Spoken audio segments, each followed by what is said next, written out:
Good morning, Chris. Good morning. So what's 78 divided by 2? I hate having to do math at 8 o'clock in the morning. I know, 39. Right? 39. That's it. Give Dana a prize. Yeah, well done. That's the age of J.D. Vance. That's President Trump's new running mate. As he made the selection yesterday, the senator from Ohio would be one of the youngest to be in line for the president, and a definite contrast to President Trump himself, and an interesting choice because he was an opponent of Donald Trump years ago, but since Trump's first presidency, he decided that he liked what he saw and is now fully on board with the MAGA agenda. And a couple things. There's a really good piece out in Axios this morning that kind of breaks down how things unfolded over the past few days. Apparently, Trump had told friends for a couple of days now that Vance was going to be the pick. You were definitely starting to see some of the tea leaves, whether it was Donald Trump Jr. speaking tomorrow night ahead of the vice president, whoever was going to be picked for that slot. And Donald Trump Jr. has been a big proponent of J.D. Vance. I found it a little hard to believe there, as I was seeing more and more of what Donald Trump Jr. was saying, that Trump would go against what he wanted. They're kind of on the same page, generally, Trump Jr. and Trump. Also, you've got the mayor of East Palestine, who's going to be speaking tomorrow. Mayor of Ohio, J.D. Vance is from Ohio. So all these little things were indicating, that's where it was going to go. Also, I had been leaning more towards the other picks, and I've been wrong every step of the way. Chris, you wanted Doug Burgum, or you thought it was going to be Doug Burgum, and so I just wanted you to be wrong. Yeah, and I was wrong. Yeah. I think that Burgum had a better chance back when Trump was struggling with the fundraising. Yes. And that's not a problem now. Nope. And Burgum did not have the personality or the, I think, the draw and the interest that Trump was looking for. Burgum would have made more sense if Trump wasn't ready to pick a potential heir apparent, but he seems to be okay with that being Vance. That, I think, has big implications for someone like Ron DeSantis.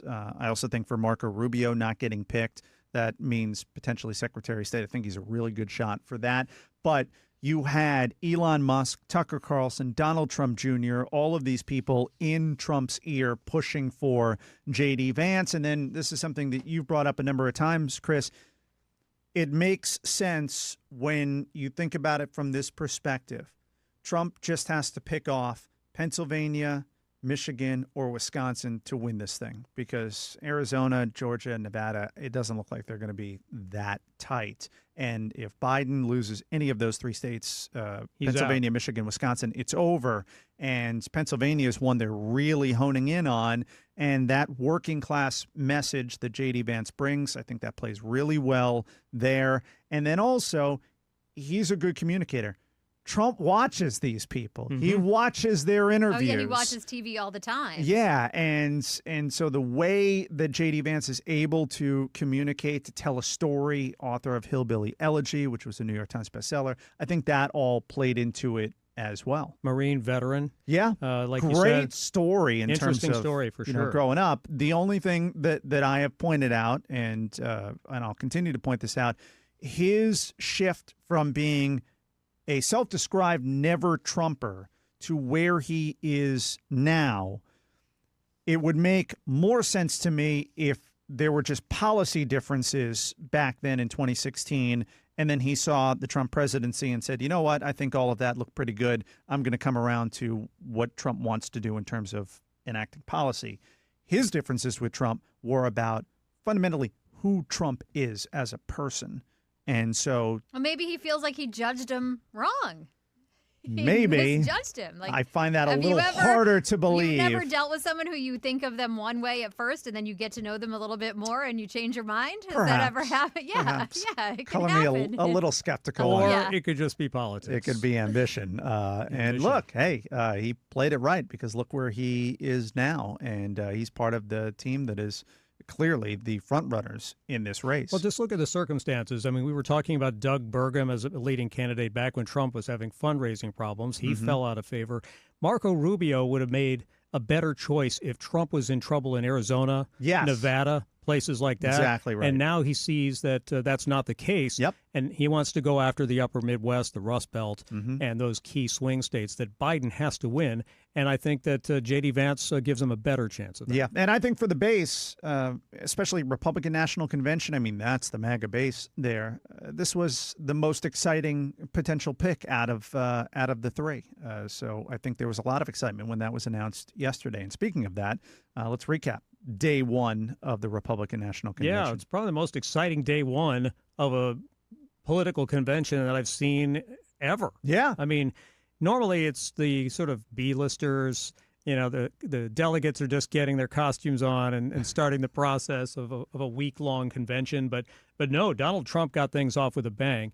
He showed up and just electrified the crowd with his first appearance since the assassination attempt over the weekend. Yeah, it was a huge moment there at the convention, him walking in, big bandage on his ear, but just being there, his presence there, plus all the excitement again throughout the day with the J.D. Vance announcement. Really, what was otherwise, I thought, honestly, a pretty boring night. Just, basic speeches talking about the economy and things like that. Well, Tim Scott got pretty fired up. Tim Scott got fired up. I thought it was interesting when Kristi Noem appeared. The service dogs in the crowd got really nervous. I didn't know what was going to happen. You had Caitlin Clark. She got a shout out. Here was this was the Iowa group. This is what they had to say. Madam Secretary, I speak for the delegation from the great state of Iowa, the inspiring home of Caitlin Clark. Madam Secretary, the great state of Iowa proudly cast all of its 40 votes for President Donald J. Trump. So yeah, that. So she hasn't said anything about how she feels about being mentioned, but it was all over X. I wonder how she feels about being mentioned at the RNC. Oh yeah, probably like that Homer Simpson gif where he's backing into the bushes. Right, yeah, like leave me out of this. But there were some moments, and then of course when Trump showed up, that was the highlight of the night. Tonight, I guess it's going to be. I think Nikki Haley's speaking tonight, so that should be interesting. That'll bring the house down. I'm sure. Yep. How much will she kiss the ring? I think that's the question. I think her speech is going to focus around trying to bring the country together. And also tonight's about making America safer. That's the theme of the night. So you're going to hear a lot about crime and immigration, those kinds of issues. Tomorrow's foreign policy.